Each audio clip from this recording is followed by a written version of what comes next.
Joseph Vijay எனும் நான். தமிழ்நாட்டில் ஆட்சி அமைக்க தாவேகாவிற்கு ஆதரவு தாருங்கள் என விசிக தலைவர் திருமாவுக்கு தாவேகா தலைவர் விஜய் கடிதம் எழுதியுள்ளார். பாஜக கூட்டணி கட்சிகளின் ஆதரவை விஜய் பெறக்கூடாது என காங்கிரஸ் நிபந்தனை விதித்திருக்கிறது. தமிழ்நாட்டு அரசியல் வந்து பாத்தீங்கன்னா பத்திக்கிட்டு எரியுது அப்படின்ற மாதிரி தான் சொல்லணும் விஜயால. ஏன்னா விஜய் ஆட்சி அமைப்பாரா அமைக்க மாட்டாரா அப்படின்ற ஒரு கன்ஃபியூஷன்ஸ் பயங்கரமா போயிட்டு இருக்கு. தாவேகாவிற்கு பெரும்பான்மை கிடைக்காத நிலையில் அவர்களுக்கு ஆதரவளிக்க போவதில்லை என்று இந்திய யூனியன் முஸ்லீம் லீக் கட்சி தெரிவித்திருக்கிறது. என்ன விஷயம் பாத்தீங்கன்னா முக்காவாசி பேர் விஜய் வந்து புறக்கணிக்கிறாங்க. அதாவது இவர் கூட வரமாட்டோம் அப்படின்னு சொல்லிட்டு புறக்கணிக்கிறாங்க. சோ ஒரு புறக்கணிக்கிற பட்சத்துல இந்த ஆட்சி அமைக்கிறது ரொம்ப ரொம்ப டஃபா போய் முடிஞ்சிரும். நெக்ஸ்ட் டிவிகே தலைவர் விஜய் இன்னும் சிஎம்ஏ ஆகல. ஆனா டிவிகே கட்சிக்காரங்க வந்து ஆல்ரெடி அட்ராசிட்டி பண்ண ஆரம்பிச்சிட்டாங்க. ராமநாதபுரத்தில் அட்ராசிட்டியில் ஈடுபட்ட தாவேகாவினர் 6 பேர் கைது செய்யப்பட்டிருக்கிறார்கள். நிறைய கேசஸ் வந்து அவங்க மேல ஃபைல் ஆயிட்டு இருக்கு அப்படின்ற மாதிரி தான் சொல்லணும். இங்க ஆர்கே நகர்ல டிவிகேவோட வட்ட செயலாளர் வந்து பாத்தீங்கன்னா போக்சோ வழக்குல வந்து கைதாகிருக்காரு. ஒரு 10 வயசு சிறுமி கிட்ட வந்து பாத்தீங்கன்னா தப்பா நடந்திருக்காரு. சென்னை ஆர்கே நகரில் சிறுமியிடம் பாலியல் அத்துமீறலில் ஈடுபட்ட தாவேகா வட்ட செயலாளர் கைது செய்யப்பட்டிருக்கிறார். அது மட்டும் இல்லாம டிவிகே கட்சிக்காரங்க செலிப்ரேஷன் பேர்ல நிறைய பேருக்கு பப்ளிக் வந்து டிஸ்டர்பன்ஸ் ஏற்படுத்திட்டு இருக்காங்க. நெக்ஸ்ட் முக ஸ்டாலின் இருக்கார்ல, அவரு கொளத்தூர் தொகுதிக்கு விசிட் பண்ணிருக்காரு. அவருக்கு ஓட்டு போட்டவங்களுக்கு நன்றி தெரிவிக்கிறதுக்காக. அவர் தோத்துட்டாரு, இருந்தாலும் ஒரு ஓட்டு வாங்கியிருக்காருல, அந்த ஓட்டு போட்டவங்களுக்கு நன்றி தெரிவிக்கிறதுக்காக போயிருக்காரு. அப்படி போகும்போது முக ஸ்டாலினை பார்த்து நிறைய பேர் அழுது இருக்காங்க.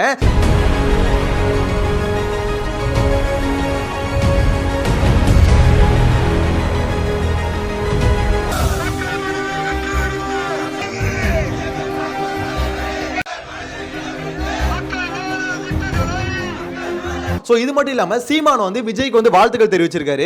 சோ இதனால வந்து பாத்தீங்கன்னா டிவிகே கட்சிக்காரங்க சில பேர் சீமான் அண்ணா மட்டுமா ஜெயிச்சிருக்கலாம் அப்படின்ற மாதிரி சொல்றாங்க.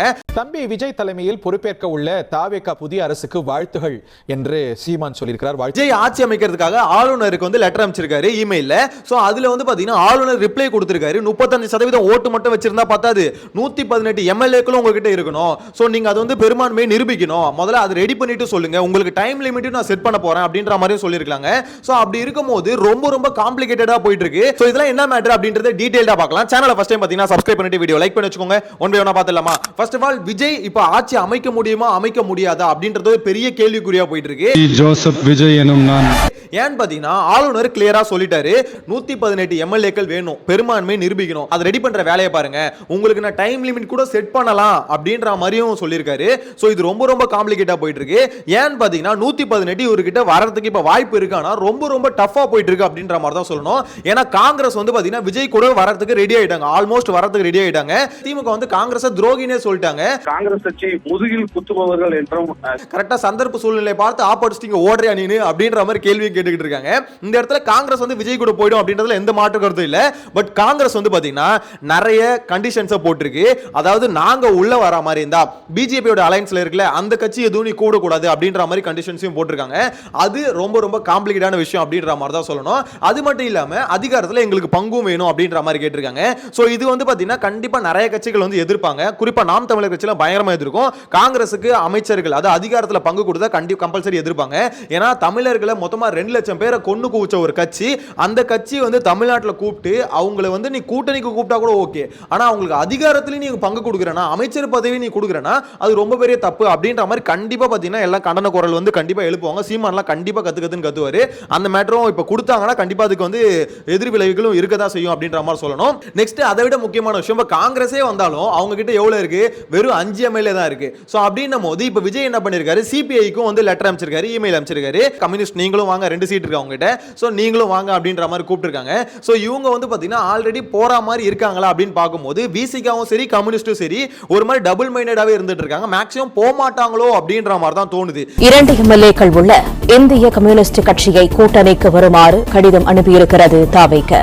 ஏன்னா இப்ப டிவிகேக்கு இருக்க ஒரே ஆப்ஷன் காங்கிரஸ் 5 எம்எல்ஏ வச்சிருக்காங்க. சோ அப்படின்னும் போது காங்கிரஸ் போயிடுச்சுன்னா காங்கிரஸ் வச்ச கண்டிஷன் என்னது, நான் வரா மாதிரி இருந்தா உனக்கு வந்து பாமக இந்த மாதிரி அமமுக இந்த மாதிரி என்டிஏ கூட்டணியில இருக்க எந்த கட்சியும் வரக்கூடாது அப்படின்றது பாத்தீங்கன்னா காங்கிரஸ் வச்சு பயங்கரமான டிமாண்ட்னு வச்சுக்கோங்களேன். அப்படி இருக்கும்போது அந்த சைட்ல கூப்பிட முடியாது அப்படின்னும் போது இந்த இடத்துல விசிகா அதுக்கடுத்து சிபிஐ சிபிஎம் இவங்கள தான் பாத்தீங்கன்னா விஜய் கூப்பிட்டு ஆகணும். இப்ப இவங்களுக்கு கூப்பிடுறாரு, ஐயுஎம்எல் வந்து மறுத்துட்டு இருக்காங்க. அவங்க கிட்ட 2 சீட் இருக்கு. அவங்க என்ன சொல்லிருக்காங்க, நாங்க திமுக கூட்டணியில தான் இருப்போம், நாங்க வரமாட்டோம் அப்படின்ற மாதிரி மறுப்பே தெரிவிச்சிட்டாங்க. சோ அப்படி இருக்க இருக்கிற பட்சத்துல இது எதை நோக்கி போயிட்டு இருக்குன்னா தமிழ்நாடு இன்னொரு எலெக்ஷனை பார்க்க போகுது அப்படின்றத நோக்கி தான் போயிட்டு இருக்கு. என்ன ப்ரோ சொல்றீங்க அப்படின்ற மாதிரி கேட்டீங்கன்னா எஸ், ஏன்னா விஜய்க்கு பெரும்பான்மை கிடைக்காத பட்சத்துல இன்னொரு எலெக்ஷன் நோக்கி தான் போவோம். ஏன்னா அதிமுக வந்து பாத்தீங்கன்னா நிராகரிச்சிட்டாங்க, அப்படிலாம் நாங்க வந்து போறது இல்லை அப்படின்ற மாதிரி அதிமுக வந்து பாத்தீங்கன்னா நிராகரிச்சதா நேத்து நியூஸ்ல பார்க்க முடிஞ்சது. அதிமுக தாவேகாவிற்கு ஆதரவு தராது என்று அவர் தெரிவித்திருக்கிறார். ஸோ அப்படின்னும் போது ஆப்வியஸாக பார்த்தீங்கன்னா இப்போ பெரிய டஃப்பான ஒரு சுச்சுவேஷனில் வந்து விஜய் இருந்துட்டு இருக்காரு. இன்னொரு எலெக்ஷன் வச்சா விஜய் ஜெயிப்பாரா தோப்பாரன்றது அது அடுத்த விஷயம். பட் இன்னொரு எலெக்ஷனை நோக்கி போனால் என்ன வேணா நடக்கலாம்ல, அந்த கொஞ்ச நாளில் என்ன வேணா நடக்கலாம்ல. ஸோ விஜய் ஆட்சி அமைக்கிறதுக்கு கண்டிப்பாக நிறைய விஷயங்கள் ட்ரை பண்ணிட்டு தான் இருக்காங்க. ஆனால் அந்த ஆதரவை யாரு கொடுக்க போறா? ஏன்னா ஏடிஎம்கே சைட்லேருந்து கொடுக்குற மாதிரி தெரியல. ஸோ அப்படின்னும் போது இந்த இடத்துல காங்கிரஸ் இப்போ உள்ள வந்துருச்சுன்னா அந்த இடத்துல பாமகவை கூப்பிடுறதுக்கு அளவும் பண்ண மாட்டேன்னு சொல்லிடுச்சு. அதாவது என்டிஏ கூட்டணியில் இருக்க யாருமே வரக்கூடாதுன்னு சொல்லிடுச்சு. அப்படின்னும் போது பாமக கிட்ட 4 சீட் இருக்கு. ஸோ பாமகவையும் ஒரு கூப்பிடலன்னு வச்சுக்கோங்களேன், அப்ப கண்டிப்பா வந்து இவரால் ஆட்சி அமைக்க முடியாது. அப்ப கண்டிப்பா இன்னொரு 6 மாசத்துல வந்து இன்னொரு எலெக்ஷனை தமிழ்நாடு மக்கள் ஃபேஸ் பண்ணணும் அப்படின்ற மாதிரி தான் இப்போதைக்கு சுச்சுவேஷன் படி அப்படிதான் போயிட்டு இருக்கு. ஓகேங்களா? ஏன்னா சிபிஐ சிபிஎம் இவங்களும் இந்த மாதிரி போற மாதிரி தெரியல, விசிகாவும் போற மாதிரி தெரியல. நெக்ஸ்ட் காங்கிரஸ் மட்டும் தான் இப்போதைக்கு போற மாதிரி கிரீன் சிக்னல் கொடுத்துட்டு வெயிட்டிங்ல இருக்காங்க. ஸோ அது என்ன நடக்க போகுது அப்படின்றத வெயிட் பண்ணி தான் பார்க்கணும். நெக்ஸ்ட் டிவிகே கட்சிக்காரங்க வந்து பண்ற அட்ராசிட்டி கொஞ்சம் அளவு மீறி போயிட்டு இருக்கு அப்படின்ற மாதிரி சொல்லணும். தட் மீன்ஸ் வந்து அவங்க செலிப்ரேஷன் பேர்ல பப்ளிக்கை ரொம்ப டிஸ்டர்ப் பண்ணிட்டு இருக்காங்க.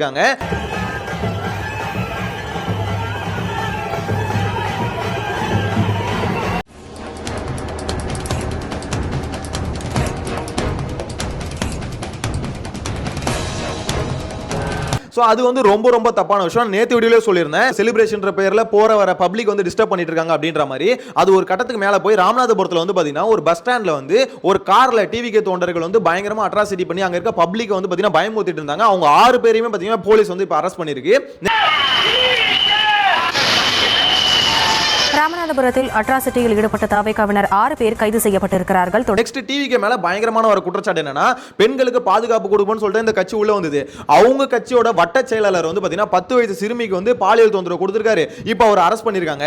சோ அப்படின்னும் போது இது எந்த வகையான ஒரு கட்சி அப்படின்ற மாதிரி சொல்றாங்க. எங்கன்னா ஆர்கே நகர் மரியவெல்சன் இருக்கார்ல, ஆல்ரெடி மரியவெல்சன் வந்து பெண்களை அடிச்சாரு அப்படின்ற மாதிரி பாத்தீங்கன்னா இந்த வேட்பாளர்கள் லிஸ்ட் வெளியே வந்தப்பயே அவர் மேல ஏகப்பட்ட குற்றச்சாட்டு இருந்தது. நான் கூட சொல்லியிருந்தேன் இந்த மாதிரி ஆளுங்க எல்லாம் டிவிகே கட்சியில வேட்பாளரா இருக்காங்க அப்படின்ற மாதிரி. இப்போ என்னன்னா அவர் வெற்றிக்காக உழைச்ச வட்ட செயலாளர் இந்த மாதிரி ஒரு இதுல வந்து ஈடுபட்டிருக்காரு அப்படின்னும் போது இன்னும் கொஞ்சம் விஷயம் வந்து பாத்தீங்கன்னா பயங்கரமா எஸ்கலேட் ஆயிட்டு இருக்கு. அப்ப டிவிக்கு நீங்க என்ன உங்க கட்சிக்காரங்களும் இப்படி இருக்காங்க அப்படின்ற ஒரு கேள்வியும் பயங்கரமா எழும்பிட்டு இருக்கு அப்படின்ற மாதிரி தான் சொல்லணும். சென்னை ஆர்கே நகரில் சிறுமியிடம் பாலியல் அத்துமீறலில் ஈடுபட்ட தாவேகா வட்ட செயலாளர் கைது செய்யப்பட்டிருக்கிறார். இதை தான் நான் சொல்லிட்டு இருந்தேன். டிவிக்கு இருக்க வேட்பாளர்கள் நிறைய பேர் வந்து பாத்தீங்கன்னா மத்த கட்சியில இருந்து வந்தவங்க பிளஸ் வந்து பாத்தீங்கன்னா குற்ற பின்னணி இருக்கிறவங்க தான் டிவிக்கு இருக்காங்க. கிட்டத்தட்ட 43 பேர் இருக்காங்க அப்படின்ற மாதிரி எலெக்ஷன் முன்னாடி சொல்லிட்டு இருந்தேன். அப்ப நிறைய பேர் வந்து கடிச்சு வச்சிட்டு இருந்தீங்க. இதுதான் உண்மை. ஆக்சுவலா விஷயம் என்னன்னு பாத்தீங்கன்னா டிவிகேல நிறைய பாமர மக்களுக்கு வாய்ப்பு கொடுத்திருக்காங்க. அதை நான் மறுக்கவே இல்லை. ஆக்சுவலா உண்மையில அதை நினைச்சா சந்தோஷமா இருக்கு. ஏன்னா ஒரு ஆட்டோ டிரைவர் இந்த மாதிரி நிறைய பேர் வந்து பாத்தீங்கன்னா எம்எல்ஏ ஆயிருக்காங்க.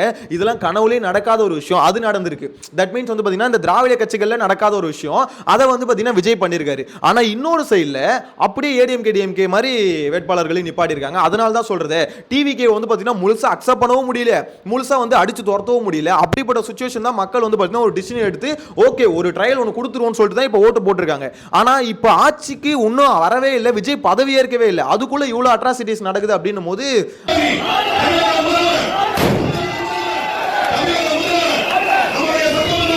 அது ஒரு மாதிரி கேள்வி வரும்ல மக்கள்கிட்ட, ஏன் இந்த மாதிரி பண்றீங்க அப்படின்ற ஒரு கேள்வி வரும்ல, அது பயங்கரமா எழும்ப ஆரம்பிக்குது அப்படின்ற மாதிரி தான் சொல்லணும். இன்னொன்று செலிப்ரேஷன் பேர்ல நடு ரோட்ல போட்டு ஆட்டோ வெட்டுறது, என்னையா இதெல்லாம், ஆட்டோ எடுத்துட்டு போய் பப்ளிக் வந்து பாத்தீங்கன்னா பயமுறுத்துறது, ரேசிங் பண்றது, டேய் என்னடா இதெல்லாம் அப்படின்ற மாதிரி தான் இருக்கு. தயவு செஞ்சு டிவிகே தலைவர் விஜய் வந்து பிரச்சாரத்தப்ப இவங்களோட தொண்டர்களை வந்து கண்ட்ரோலே பண்ண முடியல. ஏன்னா அவர் சொல்றதே இவனுக்கு கேட்காம இருந்தானுங்க. ஆனா இப்போ நீங்க ஆட்சி அமைச்சு சிஎம் ஆனா தயவு செஞ்சு இவனுங்கெல்லாம் கொஞ்சம் கண்ட்ரோல் பண்ணுங்க. யாரா இருந்தாலும் சிவியர் ஆக்ஷன் எடுங்க. எடுத்தாதான் உங்களுக்கு நல்லது, உங்களுக்கு நல்ல பேர் கிடைக்கும் பாஸ். ஏன்னா இப்ப போற போக்க பார்க்கும்போது இவர் எல்லாரையும் ஃபார்ம் பண்ணி கூட்டணி ஆட்சி அமைச்சாலுமே ஒரு வருஷம் தாங்கிறதே பெரிய விஷயம். ஒரு வருஷத்துக்குள்ள நம்மளுக்கு ரீ எலெக்ஷன் வரதுக்கே வாய்ப்பு இருக்கு. ஏன்னா இந்த ஆட்சி வந்து ஒரு வருஷம் தாங்கிறது ரொம்ப கஷ்டம் அப்படின்ற மாதிரி தான் இருக்கு. ஏன்னா 118 எம்எல்ஏ மட்டும் வச்சு 5 வருஷம் ஓட்ட முடியுமானா ரொம்ப டஃப். எப்ப எவன் பிச்சுக்கிட்டு போவான், எப்ப எவன் விலைக்கு வாங்கப்படுவான் அப்படின்றது யாருக்குமே தெரியாது.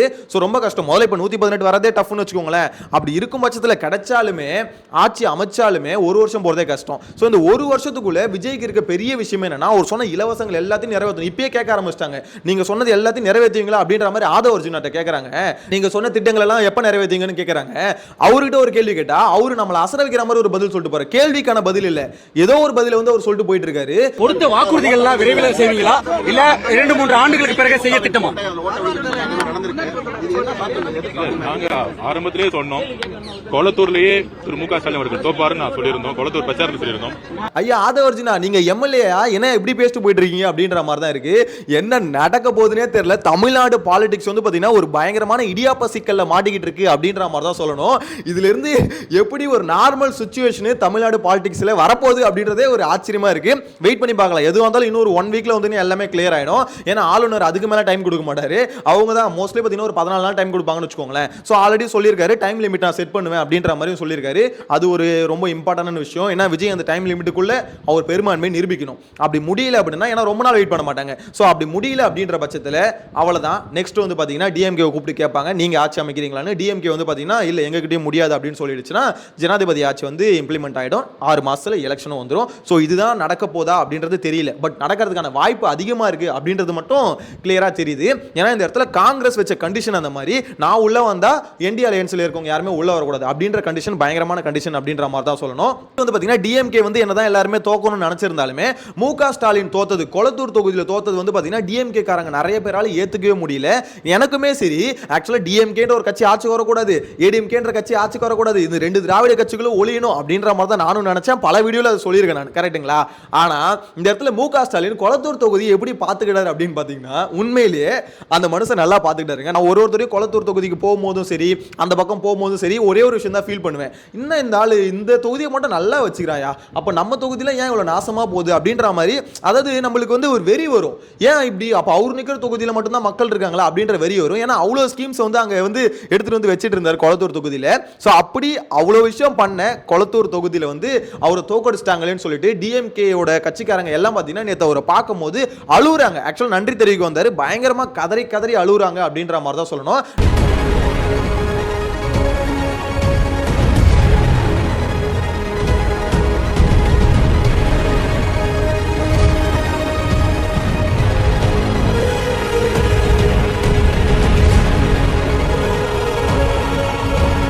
நானும் ஜெனியூனா சொல்றேன், கொளத்தூர் தொகுதியில் அவர் இன்ஃப்ராஸ்ட்ரக்சர் வந்து நல்லாவே டெவலப் பண்ணியிருந்தாரு. அதெல்லாம் மாற்று கருத்தே இல்லை. போலீஸ் ஸ்டேஷன்ல இருந்து, அங்க ஒரு எப்படி சொல்ல, நூலகத்துல இருந்து, ஒரு ஸ்கூல்ல இருந்து, இந்த மாதிரி நிறைய விஷயத்தை வந்து பாத்தீங்கன்னா பண்ணியிருக்காரு. ஸோ அதெல்லாம் வந்து அதெல்லாம் வந்து இல்லைன்னுலாம் சொல்ல முடியாது. நல்லா தான் பண்ணார் அவர் தொகுதிக்கு. பட் அவர் தொகுதியிலேயே தோத்துட்டாரு அப்படின்றது ஒரு மாதிரி திமுக காரங்களால் ஏற்றுக்க முடியாத ஒரு விஷயம். அவங்க அழுவுறதை வச்சு தெரியுது. உண்மையில் அந்த தொகுதியில் நல்லா தாங்க பண்ணார், நான் இல்லைன்னு சொல்ல.